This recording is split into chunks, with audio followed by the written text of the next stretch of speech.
You tell us whether if you have opposition from anybody that you dispose of them by having them stuffed in a trunk. Is that what you do, Mr. Giancana? Declined to answer because I honestly believe my answer might sound incriminating. Will you tell us anything about any of your operations, or you just giggle every time I ask you a question? Declined to answer because I honestly believe my answer might sound incriminating. I thought only little girls giggled, Mr. Giancana.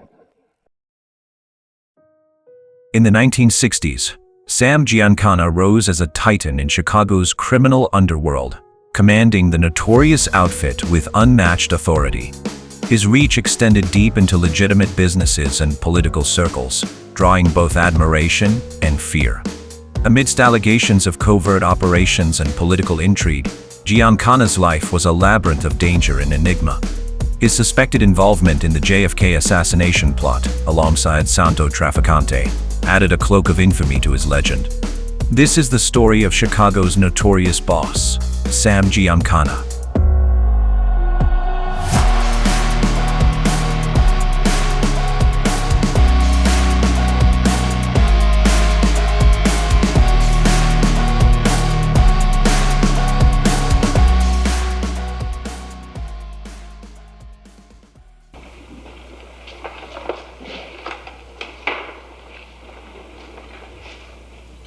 After the St. Valentine's Day massacre, Al Capone was convicted of income tax evasion on October 17, 1931, and sentenced a week later to 11 years in federal prison. Afterwards, Frank Nitti, Capone's enforcer, took over the organization. In a different part of Chicago's underworld, Sam Giancana's life took a turn. Released from prison on Christmas Eve in 1932, he married 23-year-old Angeline DeTolve on September 23, 1933. In June 1935, the couple had their first child. Giancana took on a job at his brother-in-law Michael's factory, earning $40 a week, thus satisfying his probation officers concerned with his rehabilitation. In reality, Mooney often helped the gang's smart Welshman, Murray Humphreys, with labor issues that required persuasion. From 1934 to 1935, he occasionally drove for Jack McGurn, benefiting from the women McGurn introduced him to. However, by 1936, McGurn had lost favor, and Mooney avoided showing support for him in front of Paul Ricca.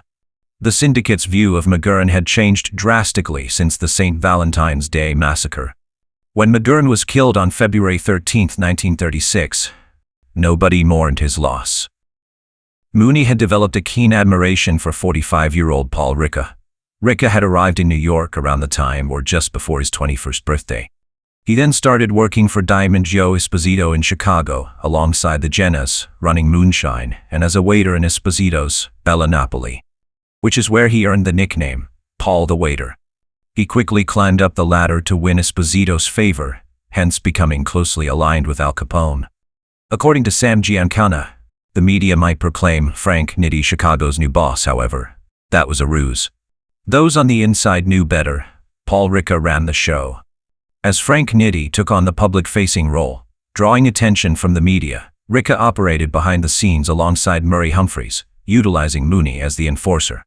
With Ricca's organizational skills, Humphreys' vision, and Jake Guzik's financial expertise, what started as extortion, squeezing money from businessmen for labor peace, evolved into a lucrative enterprise.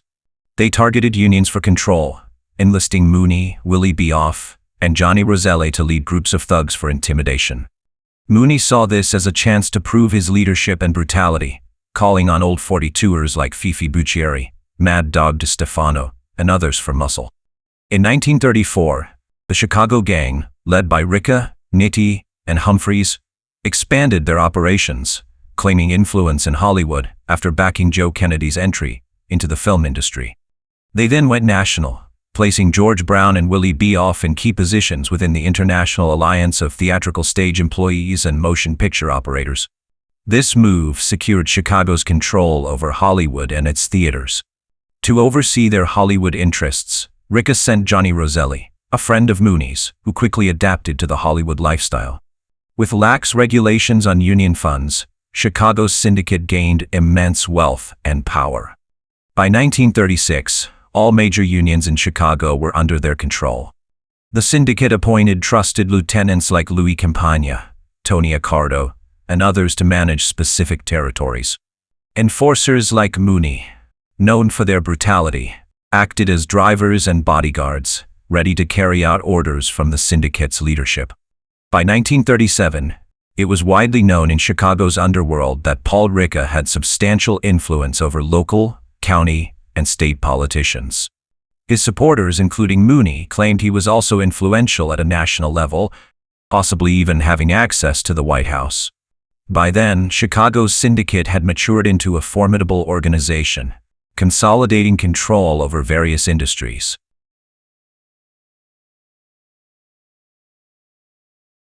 Sam Giancana's journey took a new turn as he matured, revealing talents beyond his reputation as a driver or as an enforcer.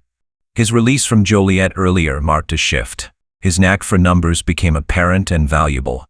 Mooney's focus shifted to collecting protection money from patch shop owners, building his own little group of racketeers by 1937. Establishing his empire in the patch, Mooney delved into car thefts, burglaries, moonshining, and other illegal activities. His association with the syndicate granted him immense power, enabling him to provide jobs or take them away at will. By 1937, he was overseeing union rackets and supplying soldiers for Ricca and Humphreys.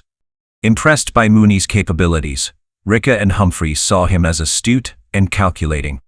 In turn, Mooney admired their leadership and influence. Since the days of Esposito, Mooney had been intrigued by their approach, observing as they orchestrated political maneuvers and intervened to save Joe Kennedy from the Purple Gang's contract on his life. Witnessing their power over Kennedy's fate left Mooney astonished, ultimately leaving Kennedy indebted to Chicago. As Prohibition ended, the syndicate diversified, and Mooney became involved in various profitable ventures. Expanding union rackets, the syndicate focused on selling alcohol legally, rebranding and marketing it as premium or imported brands. Much of Joe Kennedy's high-quality scotch was actually rebranded alcohol from the syndicate. In the summer of 1937, Mooney tasked Guido Gentili with establishing a moonshine operation in Garden Prairie, Illinois. Gentili secured a barn, a cooperative farmer, and supplies for the operation. By January 1938, they were producing enough alcohol to supply connections along the East Coast, turning a significant profit. However, their success was short-lived. In January 1939, Treasury agents raided the still in Garden Prairie, arresting Mooney and his cohorts. In May 1939, Mooney changed his plea to guilty, hoping for a lighter sentence. He was convicted on 9 counts, receiving a 4-year sentence and hefty fines. As he prepared for his upcoming prison term, Murray Humphreys viewed it as an opportunity for education. But while Humphreys expressed intentions to study English and geometry, Mooney embarked on an unexpected path, one that would lead to significant changes in Chicago as well as his own life.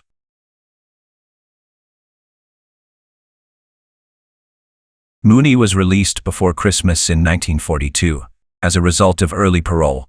In prison, Mooney met Eddie Jones, boss of the numbers racket in Chicago. Jones told Mooney that he ran the biggest of 30 policy games in the city. When he was released, Mooney then brought the idea of taking over the black policy games to Paul Ricca, but he and Tony Accardo were caught up in a federal indictment, the Brown v. Off case at the time. 3 years prior, federal agencies had initiated an investigation into the International Alliance of Theatrical Stage Employees and Motion Picture Operators, led by Willie B. Off.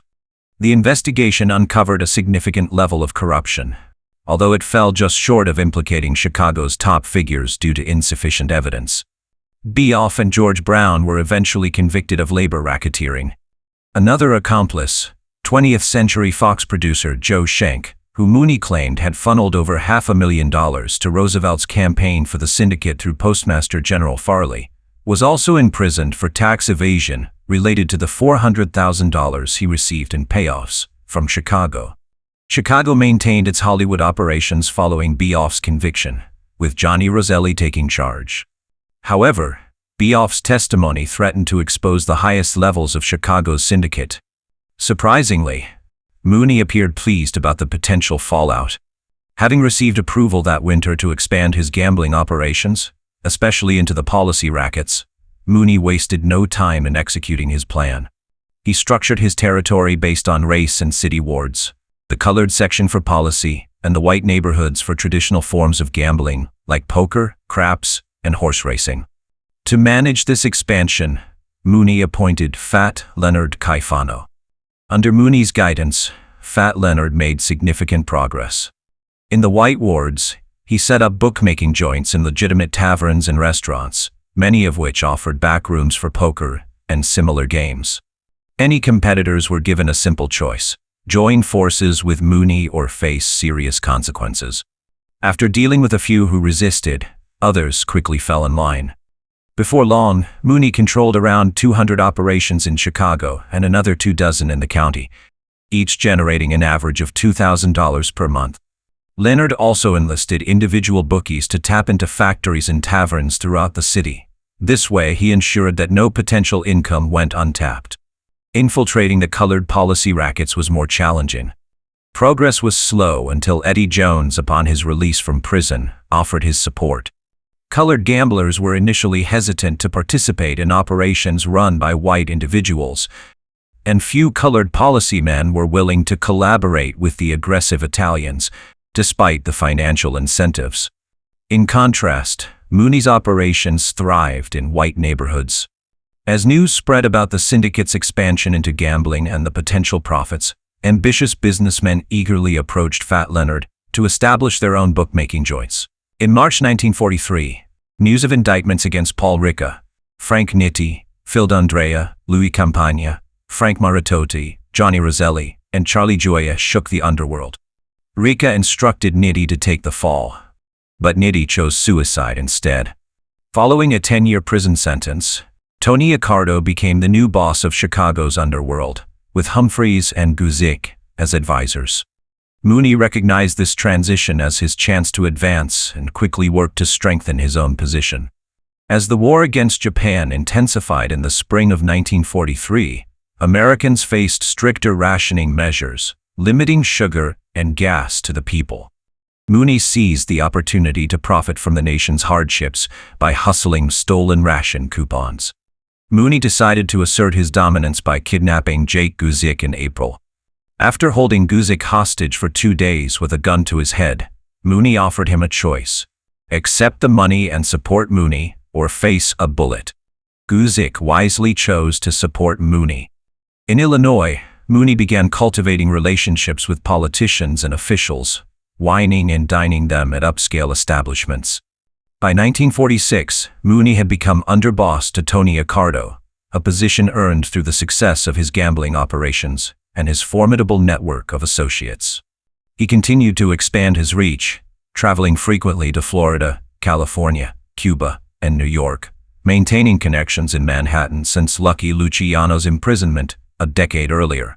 Luciano's appeals for parole in 1938 and 1943 were unsuccessful, despite his efforts to assist U.S. intelligence by contacting Italian mafia leader Don Vizzini during World War II.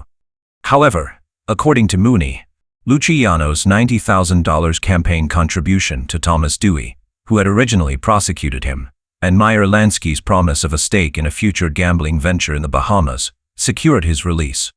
In 1945, the New York State Parole Board released Luciano on the condition of deportation to Italy. Dewey faced criticism for his role, but he defended the decision, citing Luciano's wartime assistance. Following his release, Luciano continued to exert influence from Italy, with Frank Costello overseeing affairs in New York. In May of 1946, Mooney orchestrated the kidnapping of Eddie Jones, and was given a similar choice as Guzik 3 years before. Jones needed no convincing. Before his release the following Friday, he produced $250,000 in unmarked ransom money, and agreed to surrender his entire operation. 2 weeks later, Jones and his family departed on a train to Mexico. In response to this, Teddy Rowe boldly proclaimed to his friends, and anyone else who would listen, that he would sooner die than let the Italians take over his operations. However, no attempts were made on Rowe's life that summer. Instead, Mooney leveraged his political and police connections to intensify pressure on Rowe's operations, eventually forcing him to shut down. With Rowe effectively sidelined, if at all, Mooney set his sights on other, less resistant policy operators, gradually bringing them under his control. By August, apart from Rowe's operations, Mooney had gained complete dominance over the policy rackets. After assuming control, Mooney appointed 5 soldiers from his old neighborhood to oversee policy operations. Meanwhile, according to Mooney, Tony Accardo tasked Jake Guzik and Murray Humphreys with expanding into the national gambling scene, targeting states like Iowa, Kansas, Indiana, and Michigan. They also aimed to establish a gambling operation in Dallas, Texas, and finalize the takeover of Continental Press, a wire service in Cleveland that supplied national sporting event results to bookies. Guzik and Humphreys enlisted Pat Mano, along with fixers Paul Jones and Jack Nappy, to negotiate in Texas. Despite their efforts, the Dallas sheriff Steve Guthrie declined a $150,000 bribe and exposed their plans, leading to Jones's bribery charges and a setback in their operations. However, Mooney had another card up his sleeve: Jack Ruby. Ruby was to open a seedy night spot that would help the Chicago syndicate, and if everything went according to plan, bypass the sheriff. With Mooney's foothold in the gambling empire, he successfully gained support from Jack Dragna in California and Carlos Marcello in New Orleans. In December 1946, Lucky Luciano, who retained significant influence among underworld bosses, convened a meeting of the commission. Mooney's presence at this gathering in Havana, which assembled the 36 most prominent mob leaders in the country, affirmed his acceptance into the syndicate and recognized his position within the Chicago hierarchy. In March 1951, Mooney faced scrutiny from the IRS regarding his income and was indicted on 67 counts of gambling. Around this time, he also encountered his old rival, Teddy Rowe. On June 19, 1951, an ambush on Rowe failed, resulting in the death of Mooney's associate, Leonard "Fat" Lenny Caifano. However, on August 4, 1952, Rowe was shot and killed, allegedly on Mooney's orders. Mooney never faced trial on the indictments and was never served with so much as a subpoena. On April 10, 1954, Mooney's wife, Angeline, suffered a cerebral embolism and died. By the middle of 1955, Tony Accardo and Paul Ricca were under scrutiny from the IRS. Accardo especially felt nervous and eager to disappear from public view, similar to how the Brown Beoff scandal had benefited Mooney over a decade earlier, resulting in the imprisonment of his superiors and opening his path to power. The pressure on Accardo and Ricca provided the final push Mooney needed to take full control. Accardo stepped aside, and during a private outfit gathering at the Tam O'Shanter Country Club in North Chicago, Mooney was officially named the boss of the Chicago outfit.